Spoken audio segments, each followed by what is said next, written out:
ಪ್ರಭು ಕ್ರಿಸ್ತರಲ್ಲಿ ನನ್ನ ಒಲುವಿನ ಸೋದರ ಸೋದರಿಯರೇ, ಇವತ್ತಿನ ಶುಭ ಸಂದೇಶ ಯೋವಾನ ಅಧ್ಯಾಯ 12 ವಾಕ್ಯ 46 ತಿಳಿಸುವುದೇನೆಂದರೆ, ನನ್ನಲ್ಲಿ ನಂಬಿಕೆ ಇಡುವ ಪ್ರತಿಯೊಬ್ಬರೂ ಕತ್ತಲೆಯಲ್ಲಿ ಉಳಿಯಬಾರದೆಂದು ನಾನು ಲೋಕಕ್ಕೆ ಬೆಳಕಾಗಿ ಬಂದಿದ್ದೇನೆ.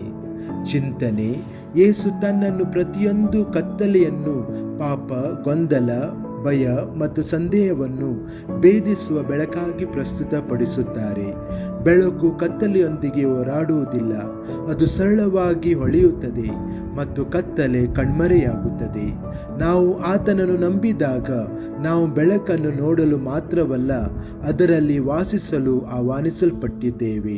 ಇದರ ಅರ್ಥ ಆತನ ಸತ್ಯವು ನಮ್ಮ ಆಯ್ಕೆಗಳನ್ನು ಮಾರ್ಗದರ್ಶಿಸಲು, ಆತನ ಪ್ರೀತಿ ಮತ್ತು ಅವರ ಕರುಣೆ ನಮ್ಮ ಕ್ರಿಯೆಗಳನ್ನಾಗಿ ರೂಪಿಸಲು ಮತ್ತು ಆತನ ಉಪಸ್ಥಿತಿಯು ನಮ್ಮೊಳಗಿನ ನೆರಳನ್ನು ತೆಗೆದುಹಾಕಲು ಅವಕಾಶ ನೀಡುತ್ತದೆ.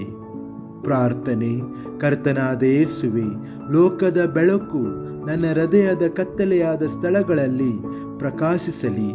ನನ್ನ ಭಯ, ಸಂದೇಹಗಳು ಮತ್ತು ಪಾಪಗಳನ್ನು ತೆಗೆದುಹಾಕಿರಿ ಮತ್ತು ನಿನ್ನ ಸತ್ಯದಲ್ಲಿ ನನ್ನನ್ನು ನಡೆಸಿರಿ.